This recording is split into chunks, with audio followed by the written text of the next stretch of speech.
Nais natin tanggapin ang pag-ibig ng Diyos. At ang pag-ibig ng Diyos ay awa. Nais niya panaligan natin ang kanyang awa. Kung meron tayong magandang gawin ngayon, manalig tayo sa pag-ibig ng Diyos na siya'y walang hanggang awa. Anong hinihiling natin sa harapan ng kamatayan? Walang iba kundi ano? Awa. Awa para sa kapatawaran ng ating kasalanan. Buhay man o patay tayo. Mahalaga ang awa. Awa mula sa Diyos. Awa mula sa atin. Di ba? Kung walang awa, madaling maghiwalay ang mag-asawa. Tama ba ako hindi? Tama hindi? Yes. Mahalaga ang awa. Ang awa ay pag-ibig. Kaya't nandito tayo upang manalig sa pag-ibig ng Diyos. Manalig tayo sa awa ng Diyos.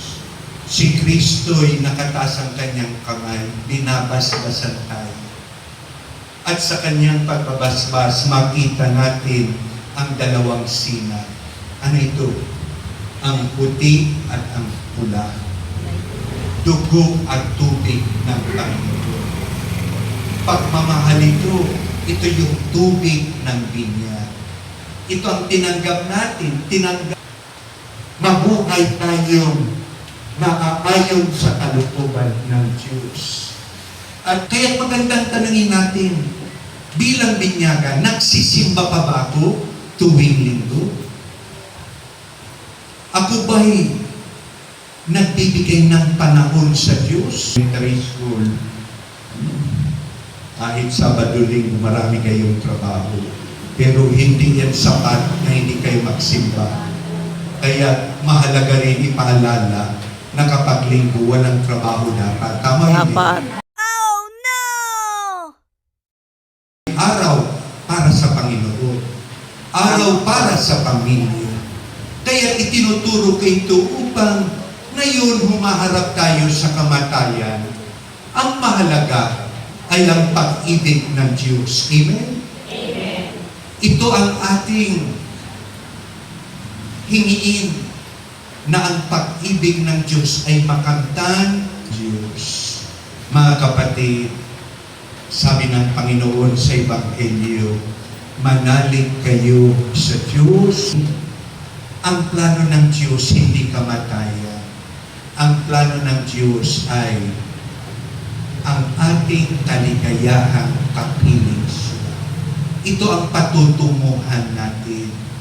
Kaya tayo mga guro, alalahanin natin, tayo'y nag-aaral hindi para sa eskwelahan. Tayo'y nag-aaral para sa buhay. Maunawaan natin ang tunay na kahulugan ng buhay. Hindi lang buhay ng katawan, pero buhay ng katawan at ng kaluluwa.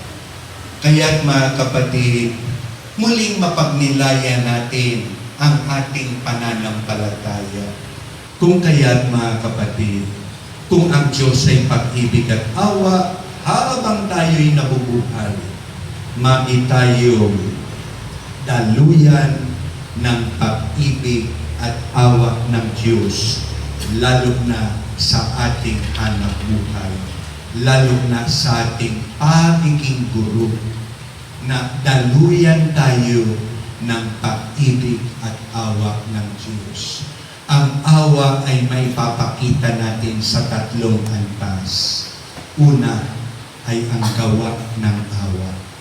Kaya anuman ang ginagawa natin, gawin natin ito bilang gawa ng awa. Pangalawa, salita ng awa. Kaya nagtuturo tayo, nagsasalita tayo. Naway ang lumalabas sa ating bibig ay salita ng awa, hindi marites. Panalangin ng awa. Ang panalangin ng awa, maaaring gawin natin saan at anumang oras.